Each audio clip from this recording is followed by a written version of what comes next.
بات آپ کی یہ ہے کہ حلقہ نمبر 1 میں عبد الحمید آپ کا کینڈیڈیٹ ہے. اس کے علاوہ پی ٹی آئی کی طرف سے خالد خورشید ہے, ان کے والد صاحب آ رہے ہیں, اور ابھی حال ہی سی ایم سابقہ رحمان صاحب کی انٹری ہوئی ہے, انہوں نے کافی وہ کیا.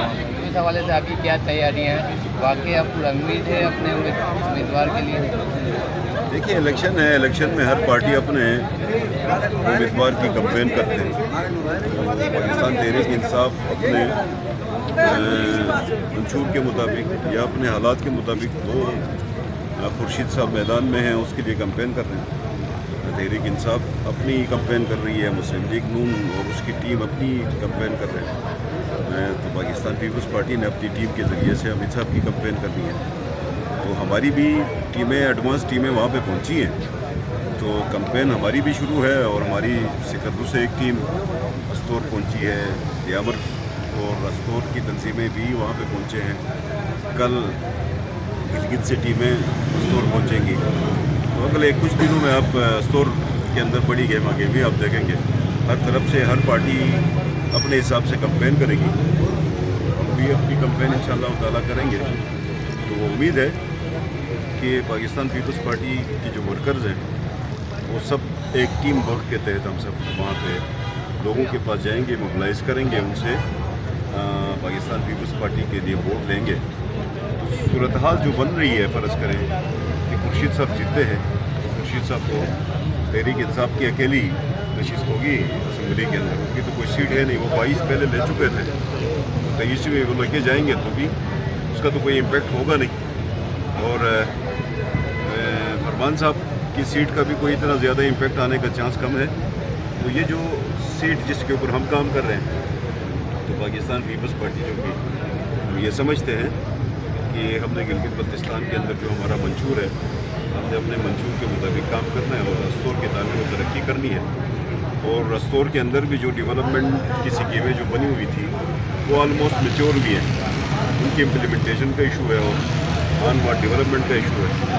تو ہم سمجھتے ہیں کہ پاکستان پیپلز پارٹی اپنا کینڈیڈیٹ کی کمپین ہم بھرپور کریں گے اور اس سیٹ کو ہم جیتنے کی بھرپور کوشش کریں گے. اور اللہ کے فضل و کرم سے انشاءاللہ ہم امید ہے کہ ہم یہ چونکہ ٹرائی پارٹی الیکشن ہے, اس ٹرائی پارٹی الیکشن میں ہمیں امید یہ ہے کہ ہم اپنی سیٹ دکھانے میں کامیاب ہیں.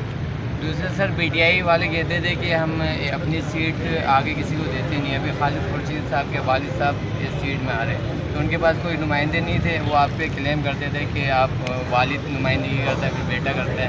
تو اس پہ آپ کیا یہ تحریک انصاف کی قول و فعل میں تضاد ہے. کبھی بھی ایسا نہیں رہا کہ تحریک انصاف کو جو کہتے ہیں وہ کرتے نہیں ہیں. عمران خان کو آپ دیکھیں تو اس کی قول و فعل میں تضاد ہے. اور تحریک انصاف کی کسی بھی ورکر کو آپ دیکھیں گے تو جب وہ میڈیا پہ آتے ہیں یا کیمرے کے سامنے جاتے ہیں تو بہت بڑی باتیں ہوتی ہیں. لیکن جب ان کو اندر سے آپ دیکھتے ہیں یا پریکٹیکلی آپ ان کو دیکھتے ہیں تو اندر سے پھر ان کا جو اصل جو ورژن ہے, جو بدحال ورژن ہے, وہ سامنے آتا ہے. تو یہ بھی اسی سلسلے کی ایک کڑی ہے. اور دوسرے صاحب وفاق کے ساتھ الیکشن جی بی کے ہونے جا رہے ہیں, سننے میں آ رہا ہے. گورنر صاحب نے بھی کہا, سابقہ وزیر اعلیٰ صاحب کا بھی بیان ہے. تو یہ ہو رہا ہے الیکشن وفاق کے ساتھ ہوں گے یا ہمارے الیکشن الگ؟ اس کے اوپر اس وقت تمام جو اسٹیک ہولڈرز ہیں ان کی طرف سے یہ پوائنٹ دیا جا رہا ہے اور ایک فنامنا آیا ہے اس وقت کہ پورے پاکستان میں ایک الیکشن ہو. اس کی ایک وجہ جو بیان کی جا رہی ہے وہ اس لیے ہے کہ پی کے کی حکومت کو جب توڑی گئی, اسمبلی کو جب توڑی گئی, پنجاب کی جب اسمبلی توڑی گئی, اس وقت موقف یہ لیا گیا کہ پاکستان بھر میں ایک الیکشن, پاکستان کی پروگریس ایک الیکشن, یہ موقف لیا گیا. اور اس کی وجہ سے خیبر پختونخوا اور پنجاب میں ضمنی الیکشن وہ نہیں ہوا, مطلب 90 ڈیز میں الیکشن نہیں ہوا. وہ الیکشن ڈیلے ہو کے ابھی بھی وہاں پہ کیئر ٹیکر ہوا. اگر ان دو یونٹس میں پاکستان کے ساتھ الیکشن ہو کے ہی پروگریس ہو سکتی ہے, گلگت بلتستان اور آزاد کشمیر میں بھی یہی فنامنا پھر چلنا چاہیے. اور پورے پاکستان میں ایک الیکشن کا ماحول جو ہے اس کو جب سازگار کیا جاتا ہے تو اس میں ہمیں بات نہیں, اس میں جا کے الیکشن لڑنے میں کوئی مسائل. دوسرا سر ابھی کافی خبریں سننے میں آ رہی ہے دلی میں اندھیرا چھایا ہوا, اس حوالے سے کیا بولیں گے؟ لوڈ شیڈنگ بہت زیادہ ہے.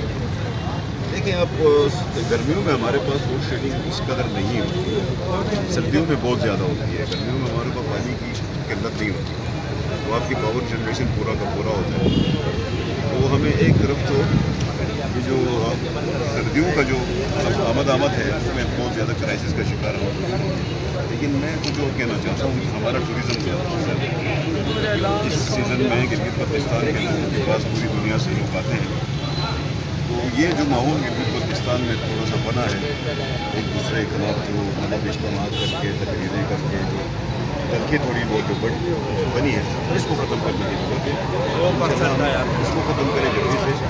گلگت بلتستان کا جو سافٹ امیج ہے جو گلگت بلتستان کی جو وفاداری ہے اچھا بھائی بندی ہے بھائی چارگی ہے اس کو اجاگر کرنے کی ضرورت ہے. اس کے اوپر کام کرنے کی ضرورت ہے. گلگت بلتستان کے امن کو بحال کرے.